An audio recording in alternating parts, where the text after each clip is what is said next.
Bonjour tout le monde, ici le balado Émotions au cœur de l'action du groupe communautaire SROH.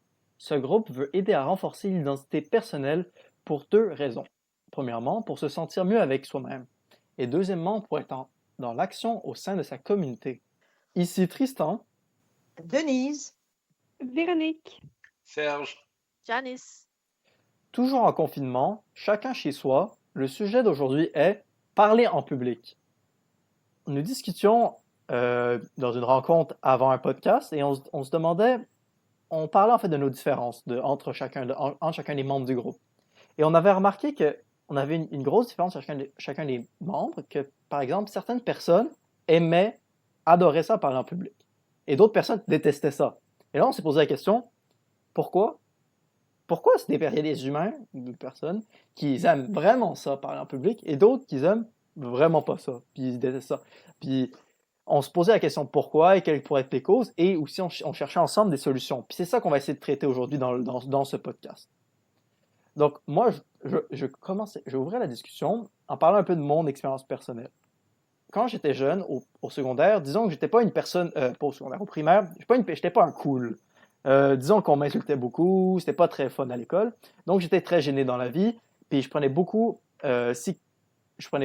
en considération ce que le monde pensait de moi. Donc, quand j'arrivais pour faire une présentation orale, je gelais. Parce que je me disais, qu'est-ce qu'ils vont penser de moi? Qu'est-ce qui va se passer? Je veux pas qu'ils rient de moi, ils vont encore se moquer de moi durant la récréation. Mais après, quand j'ai un peu maturé au début du secondaire, je me suis un peu libéré de ça dans cette partie de ma vie pour le travail en public. Puis je me suis libéré de ça, je me suis dit, bon, c'est pas grave. Au pire, je dirais quelque chose puis ils se moqueront de moi. C'est pas la fin du monde. C'est correct. Il y a bien pire que ça dans la vie. Et ça m'a fait aimer ça, les présentations. Je suis passé d'une personne qui détestait ça pour mourir, là, c'était vraiment quelque chose, à une personne qui, quand on disait présentation orale, toute la classe disait oh non, puis moi j'étais comme ouais, go, quand on commence. Donc ça c'était un peu mon expérience et j'ai un peu vu cette progression dans mon apprentissage, puis encore aujourd'hui, ben j'aime ça encore faire des présentations orales, puis c'est le fun.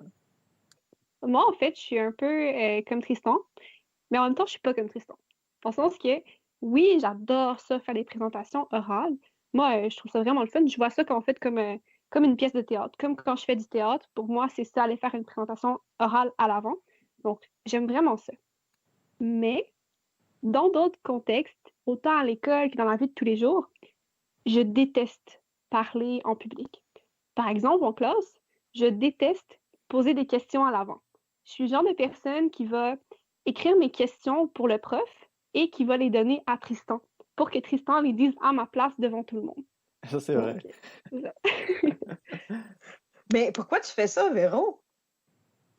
C'est un peu, en fait, à cause d'une situation que j'ai vécue quand j'étais plus jeune, tout le long de mon secondaire.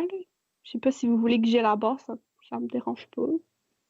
De donner quelques informations pour nous aider à comprendre qu'est-ce qui fait que présentement, ça te bloque dans les questions à poser. OK. C'est que au secondaire, il s'est passé certains événements qui ont fait en sorte que les gens ont commencé à être vraiment méchants avec moi tout mon secondaire, du secondaire 1 à secondaire 5. Et je savais ce que les gens pensaient de moi parce que mes amis me le disaient ou ils enregistraient des conversations de personnes qui parlaient de moi, mais vraiment méchamment.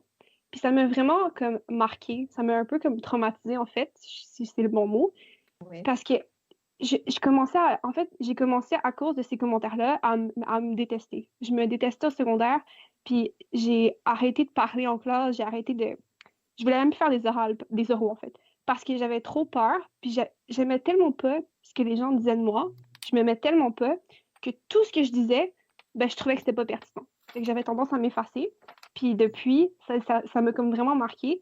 Puis encore aujourd'hui, j'ai tellement pas aimé ce qui m'est arrivé au secondaire que j'ai trop peur que ça se reproduise. Donc c'est pour ça, généralement, que je vais pas parler en public. Je vais pas parler quand il va y avoir un gros cercle de gens, parce que j'ai peur qu'il y ait des gens comme au secondaire qui soient dans ces cercles-là, puis qui disent des choses méchantes sur moi. Fait que c'est pour ça. OK. Puis est-ce que quand tu étais plus jeune, tu avais moins d'expérience, tu avais moins de force personnelle pour prendre ta place.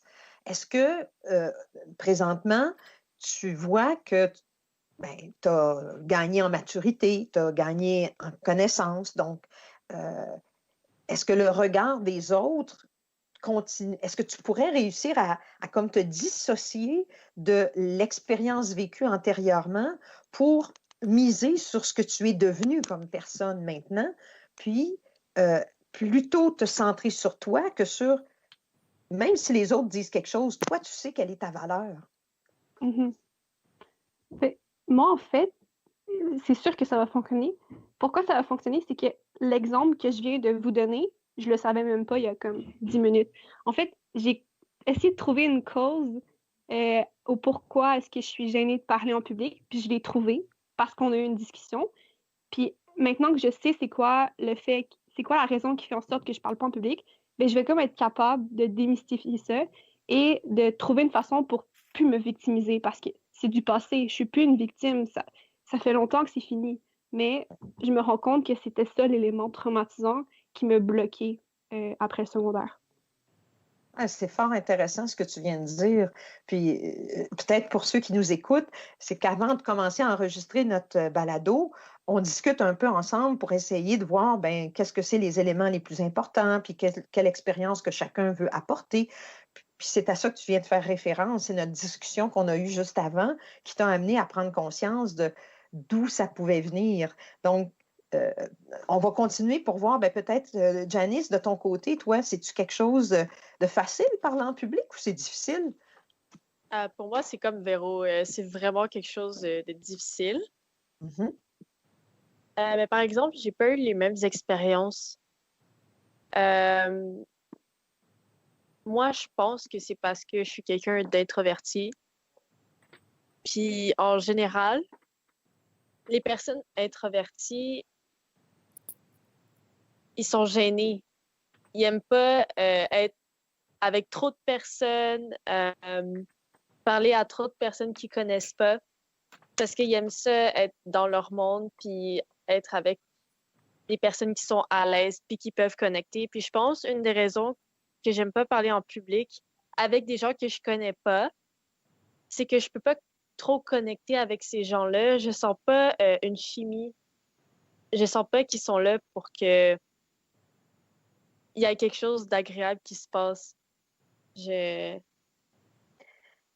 C'est parce que tu ne peux pas prévoir leur réaction ou parce que tu sens pas leur intérêt ou leur désir d'être en communication? Est-ce que ça peut aussi être, est-ce que tu as peur qu'on rit de toi ou tu as peur de te tromper dans ce que tu pourrais dire, puis que ça amène les autres sur dans une mauvaise direction par rapport à soit au travail ou à la discussion? Non, je te dirais que dans le passé, j'avais peur du jugement en général. OK? C'est de la façon que je m'habille, de la façon que je parle, j'avais peur d'être jugée. Mhm. Mais quand j'ai compris que les gens vont te juger, peu importe, Ouais. peu importe qu'est-ce que tu fais, qu'est-ce que tu penses, ben j'ai arrêté d'avoir peur du jugement.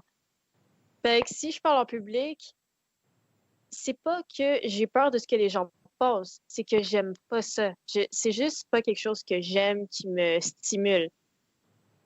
Ça me OK. stimule pas du tout, là. Ça me stresse, puis OK.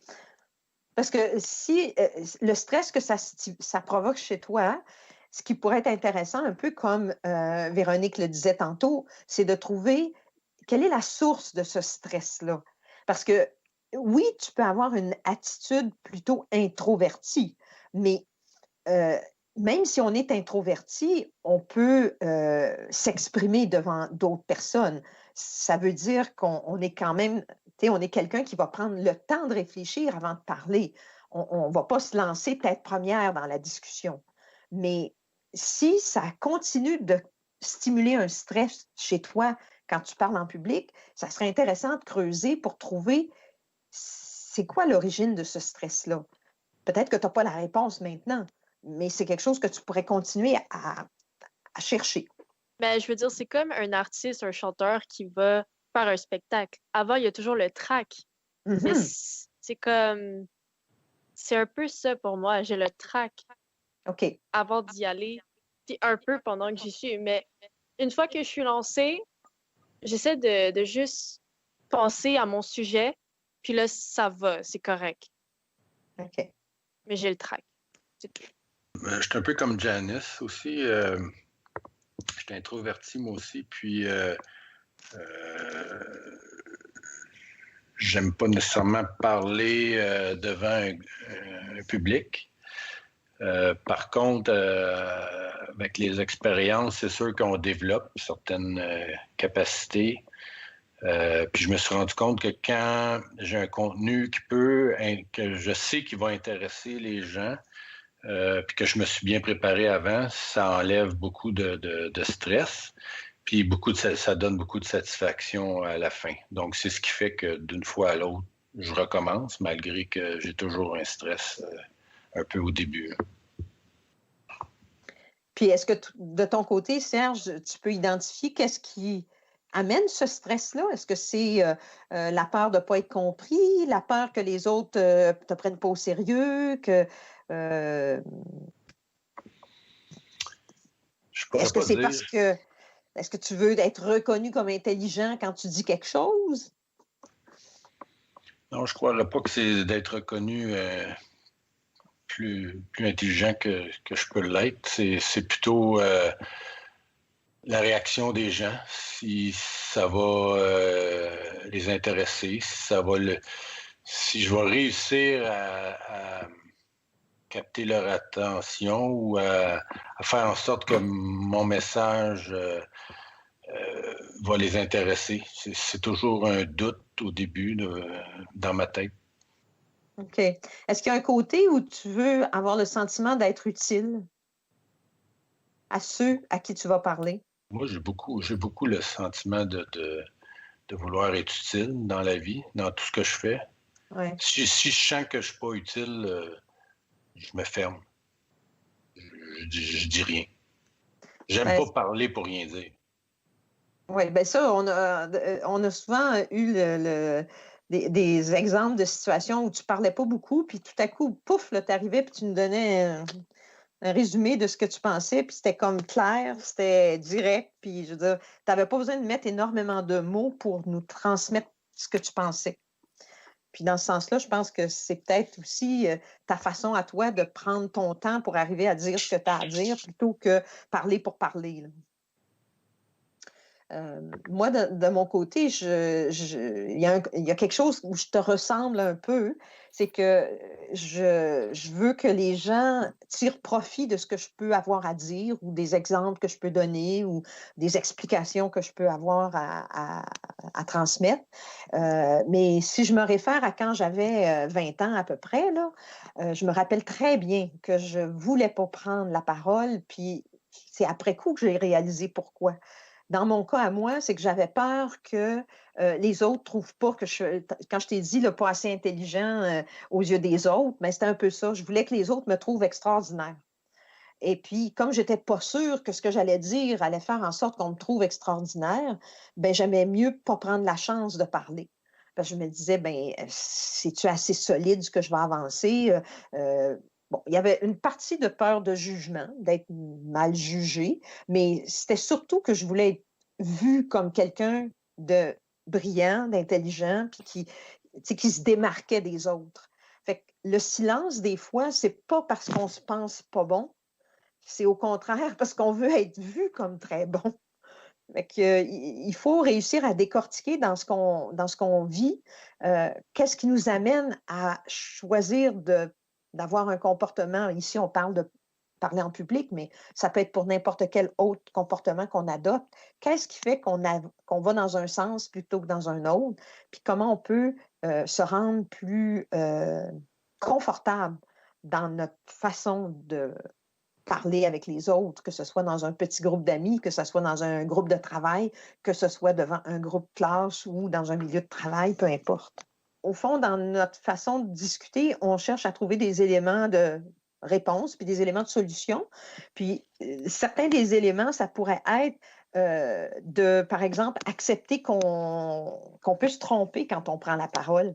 Et si on dit qu'on accepte de se tromper, c'est parce que ça veut dire aussi qu'on accepte d'apprendre. Et puis, si j'accepte d'apprendre, ben, c'est parce que ça veut aussi dire que je me prends ni pour la victime, ni pour la vérité, dans le sens que c'est pas moi qui connais tout. Euh, Ça veut aussi dire, ben, il faut que chacun, on fasse nos propres efforts pour aller chercher des connaissances, pour développer notre argumentation si on veut soutenir une prise de position, un point de vue. Et donc, dans ce sens-là, les efforts qu'on va investir pour en savoir davantage sur un sujet qu'on veut discuter, bien, ça va nous amener à pouvoir prendre la parole en ayant plus d'assurance. Puis je pense que c'est un peu ça le but du balado, en fait, de celui d'aujourd'hui, puis même de tous les balados qu'on essaie de produire, c'est de vous donner à l'auditoire, des éléments de réflexion, des pistes de réflexion, et se dire, j'agis comme ça, c'est un fait, je me sens gêné au public ou je me sens pas gêné devant un public, ou gêné ou parler devant des amis, peu importe. Et maintenant, on essaie d'avancer un peu plus la réflexion, de se dire pourquoi je suis comme ça, et comme l'a fait Véro, Janice, Serge et Denise aujourd'hui, et moi aussi, on s'est tous posé, on a tous arrivé avec un fait, comment nous on réagit en public, et on a trouvé la raison. Comme on dit dans l'astro, on a creusé, et on a finalement trouvé quels étaient un peu les éléments de réponse qui pourraient nous aider. Donc je trouve que ça finit bien le balado d'aujourd'hui. On vous dit à la semaine prochaine. N'oubliez pas de vous abonner et d'activer la cloche de notification. Comme ça, vous êtes notifié à chaque fois qu'on sort une nouvelle vidéo. Bonne semaine!